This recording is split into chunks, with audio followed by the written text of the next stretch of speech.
জেদ্দার বৃহত্তম নোয়াখালী সমিতি নবনির্বাচিত কমিটির পরিচিতি সভা অনুষ্ঠিত হয়েছে। এনটিভি জেদ্দা প্রতিনিধি মাসুদ সেলিম জানান, স্থানীয় একটি রেস্টুরেন্টে উপদেষ্টা অজিউল্লাহ মিয়া পূর্ণাঙ্গ কমিটি ঘোষণা করেন। ওমর ফারুক চৌধুরীকে সভাপতি, জাকির হোসেনকে সাধারণ সম্পাদক ও বেলায়েত মুন্সিকে সাংগঠনিক সম্পাদক করে ১২১ সদস্য বিশিষ্ট কমিটি ঘোষণা করা হয়। সংগঠনের যুগ্ম সাধারণ সম্পাদক মোহাম্মদ সাখাওয়াত এবং বাহারউদ্দিন বকুলের যৌথ সঞ্চালনায় বক্তব্য দেন প্রধান উপদেষ্টা ইউসুফ খান, সিনিয়র সহসভাপতি মামুনুল হক, আমির ফিরোজ সহ আরও অনেকে।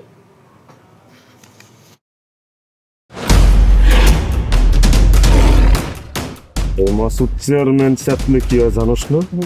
এমন মায়ের মারুম কুত্তার মতো খালি সাইড পারবি। তুই যদি আমার বউ আস, তুই হবি রাজরানী আর আমার বউ টুনি বিবি তোর বান্দি। আমার সংসারটা কেন ভাঙতে সময় না? নিজের জামাই আটকা রাখতে পারেন না? কেমন বউ আপনি? কেলেঙ্কারির আর কি বাকি আছে? বদনাম তো শৈলেই লাগছে। আপনার প্রথম বউ কি আত্মহত্যা করছিল নাকি আপনি মারছেন?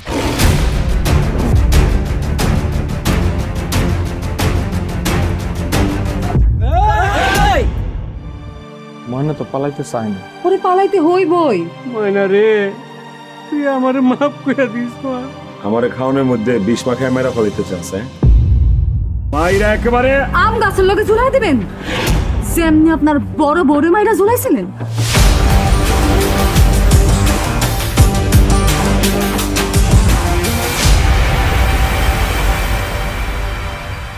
এখন জন্ম সনদ দিয়ে খোলো বিকাশ স্টুডেন্ট অ্যাকাউন্ট।